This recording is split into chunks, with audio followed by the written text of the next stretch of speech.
I think the main challenges facing employers in the future is all about the advent of all the new and the rapid pace of new technology.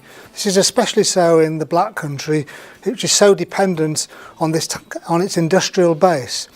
And actually this change is actually getting the people in industry and upskilling the people in industry with the right mixture of these new skills and traditional skills to really take advantage of this new technology.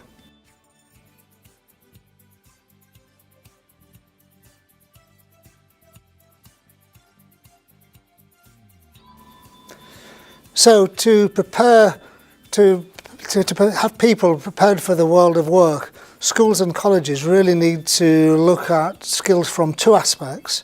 Firstly, there's the technical aspect. So this is really the STEM subjects, science, technology, engineering and maths, are particularly important, as are digital skills. But equally as important are some of the, what I'd call the softer employability skills, things like communication, able to work in teams, because this is really facing the world of work in the future. This type of soft skill is becoming more and more important.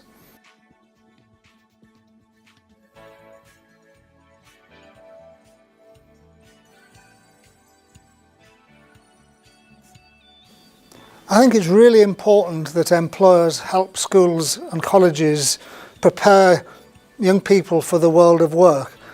And really the way they can do that is by getting involved in schools, sometimes with the pupils, sometimes with the teachers and the careers teachers, to really show them what their business is like, what skills they need.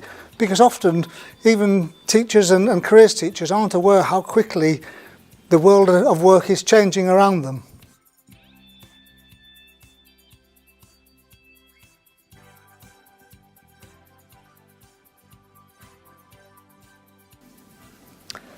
If I had to give some advice to young people, I'd actually give three pieces of advice. So firstly is use your time at school or college wisely.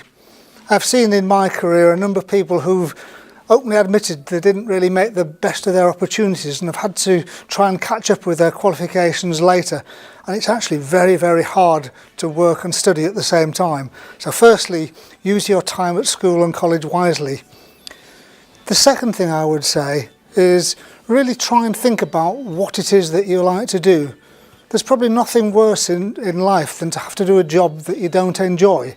So to do that, go out and meet as many employers and talk to as many employers as you can and really find out what jobs that company offer. Often it's more than what might be obvious to you. Go and ask them.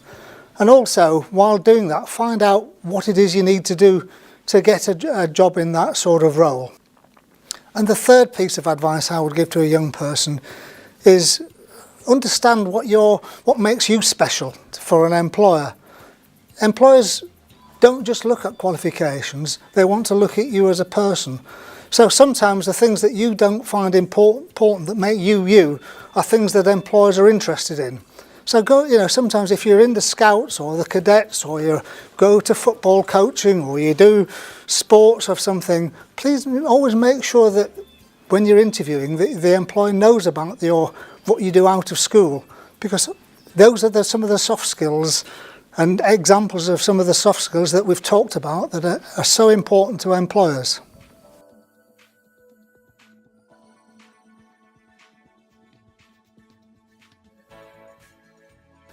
I think to help with employability, the school and college curriculum just needs modifying ever so slightly, really to put what's being taught into context. Sometimes subjects can be seen very dry, or students sometimes can't understand why we're being taught this. And sometimes just actually explaining why they're being taught it with an example from a real business situation or a real life situation can often try and explain why that is important, because if people can understand why it's important, hopefully they will realise that algebra or topics like that aren't just there to pass an exam with. But I think it's so important ultimately that with the way the world is changing with these digital skills and STEM skills, there has to be a strong focus on keeping up with the technology as it develops.